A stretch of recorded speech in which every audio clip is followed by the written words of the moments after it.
आज Doubtnut app download करें। Doubtnut पर अपने सभी गणित, रसायन विज्ञान, भौतिक विज्ञान और जीव विज्ञान के डाउट्स का करो सफाया। बस प्रश्न की फोटो खींचो, एक ही प्रश्न को क्रॉप करो और तुरंत वीडियो सोल्यूशन पाओ। अभी डाउनलोड करें।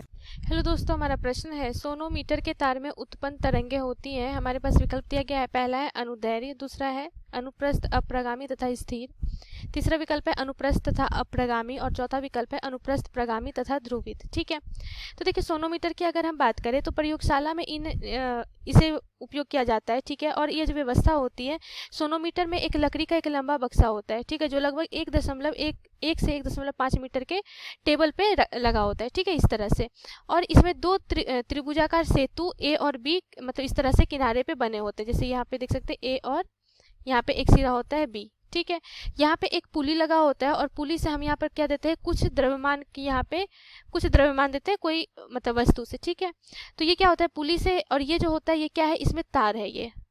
ठीक है, ये तार यहाँ से परिबद्ध से यहाँ पे बंधी हुई रहती है। ठीक है, यहाँ पे भी ये क्लिप रहता है क्या हुआ। ठीक, और क्या होता है कि यहाँ पे एक हम क्या रखते हैं, स्वरित्र द्विभुज रखते हैं। ठीक है, और क्या होता है कि जब यहाँ पे ये जो तार है, ठीक है, इसमें देखिए अप्रगामी तरंग बनती है।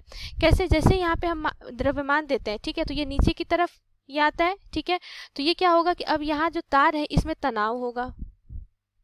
ठीक है, तो तनाव होने से क्या होता है कि तने हुए तार को नीचे जब जैसे किया जाता है तो इसमें क्या होती है कि ये सरकती है, और तार इन जो यहाँ पे सेतु मतलब परिबद्ध लगे होते हैं वह जोर से दबता है, और सेतु के कारण इसे सटे तार का भाग ऊपर और नीचे की ओर इस तरह से गति करता है। ठीक है, मतलब एक बार ऊपर फिर इस तरह से नीचे करके ये गति करता है। ठीक है, तो क्या होता है कि दोनों किनारे जो जहाँ पे क्लैंप किए हुए रहते हैं, जैसे यहाँ पे ये किया हुआ है, ठीक है, वहाँ पे क्या होता है तार की मतलब दोनों किनारों में क्लैंप किए हुए तार की तरफ प्रयुक्त होता है, और एक दूसरा तार जो होता है वह तार तनी हुई अवस्था में होती है। ठीक है, ये तार क्या होगी, तनी हुई अवस्था में होती है। ठीक है, और इससे क्या होता है कि जब ये तार क्या होता है कि जैसे यहाँ पे होता है तो पहले क्या होता है कि ये तार में कंपन होता है, और कंपन के फलस्वरूप यहाँ पे इस तरह से ये एक तरंग जाती है। ठीक है, फिर क्या होता है कि जैसे ये यहाँ पे पहुँचती है तो फिर पुनः इसका क्या होता है, इस तरह से ये परावर्तित होकर के ये तरंग जाती है। ठीक है, तो इस तरह से यहाँ पे क्या बनता है,